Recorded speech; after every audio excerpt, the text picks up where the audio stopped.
Hi guys, நான் தான் உங்கள் கிருத்திக். நான் நல்லா இருக்கேன். அதே மாதிரி நீங்களும் நல்லா இருப்பீங்கன்னு நான் நம்புகிறேன்.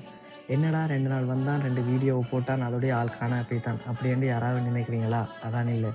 எனக்கு கொஞ்சம் உடம்பு சரியில்லை. பட் நான் இப்போ ஓகே. அதனால் இந்த வீடியோ நான் அப்லோட் பண்ணுறேன். இது நேற்று எடுத்த வீடியோ. ஆனால் எனக்கு நேற்று போட டைம் கிடைக்கல. இன்றைக்கு தான் எடிட் பண்ணி போடுறேன்.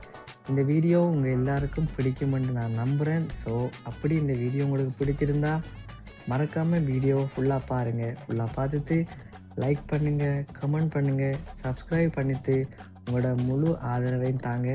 வாங்க நம்ம இப்போ எல்லாரும் சேர்ந்து வீடியோக்குள்ளே போகலாம். காலையிலே எழுந்து வெளியில் வந்ததும் சூரியன் முகத்தில் பட மனசுக்கு அவ்வளவு நிறைவாக இருந்துச்சு. சரியண்டு இன்றைய நாள் ஆரம்பிப்போம்ண்டு நானும் என் நீலமாணிக்கவும் வெளிக்கிட்டாச்சு. அப்படியே போய் கொண்டிருக்கக்குள்ள கேஸ் ஸ்டேஷனில் வந்து கேஸில் விலையை பார்ப்போம்ண்டு எட்டி பார்த்தா $1.54. அட கடவுளே, அப்படி என்று இருந்துருச்சு. சரியென்று தெரிஞ்ச ஒரு அண்ணா வந்து ஏற்றி எடுத்துட்டு அவரை வேலையெல்லாம் முடித்து அவரை வந்து அவரை விட்டாச்சு.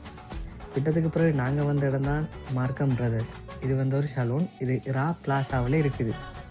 இங்கே வந்து எல்லாம் வந்து நீட்டாகவும் க்ளீனாகவும் இருக்கும். இந்த வேலை செய்கிற ஆட்களும் அவ்வளோ பர்ஃபெக்ட், அவங்களோட வேலையை மாதிரி.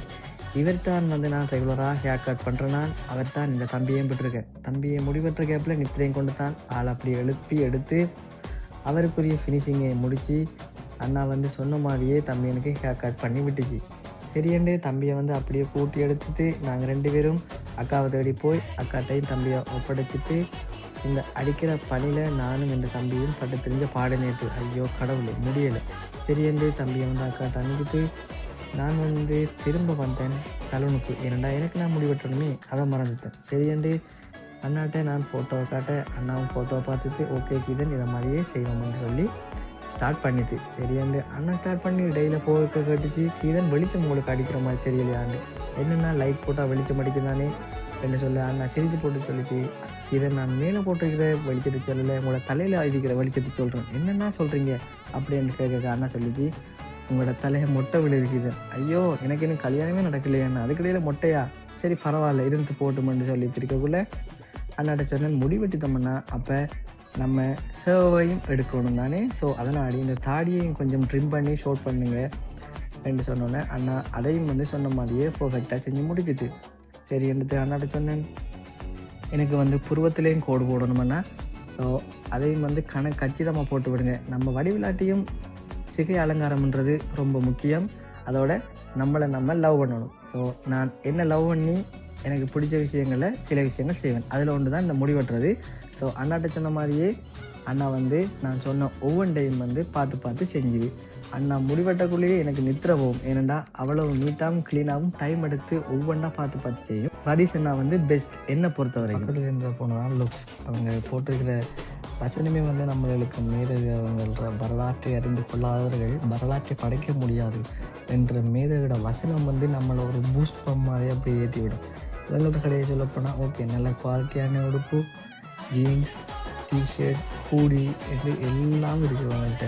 இவங்கள்ட்டையும் பக்கா கலெக்ஷன். ஸோ ஸ்கார்ப்ரோவில் இருந்தாலும் சரி, ஷாவில் இருந்தாலும் சரி, எஜெக்ஸில் இருந்தாலும் சரி, எங்கே இருந்தாலும் இவங்கள்ட்ட வந்து வந்துட்டு போகலாம். இவங்கள்ட்ட நல்ல கலெக்ஷன். நானும் அப்படி எனக்கு தேவையான உடுப்பு வந்துட்டு பக்கத்தில் இருந்த ரா பிளாசாவுக்கு வந்து ஒரு சில சாமான்கள் பெருசாக ஒன்றும் இல்லை. ஸோ பழங்கள் 2-3, இனிப்புக்கு பழமும் கசப்புக்கு பாவக்காயும் வேண்டி போகிறதுக்கு ஆயத்தமாகி அதையும் வேண்டி எடுத்து அப்படியே இப்படி நிறையா காரில் கொண்டு அவையும் பேச்சாங்க. இந்த வரங்கனாலே ஆக்சிடென்ட் தானே. ஸோ போக்கில் ஒரு ஆக்சிடென்ட் ஒன்றே பார்த்து அப்படியே கிட்ட வந்து காரையும் பார்க் பண்ணிட்டு பொடி நிறையா வெளியில் இறங்கினா எப்படி இருந்தால் நான் காலையில் இப்படி இருந்து பகலையில் வந்து அப்படியே எல்லாம் அப்படியே வெள்ளை மலை பொழிகின்ற மாதிரி அப்படியே பனி படம்பு வைக்கிறதுக்கு இதான் நான் தோடுங்க. கனடாவில் வந்து எங்கள் அண்ணன் சொல்லுவோம் 3 விஷயத்தை நம்ம PW ஒர்க் வெதர், 3வது விஷயம் நீங்கள் சொல்லுங்கள் அப்படின்னு நோட்டு.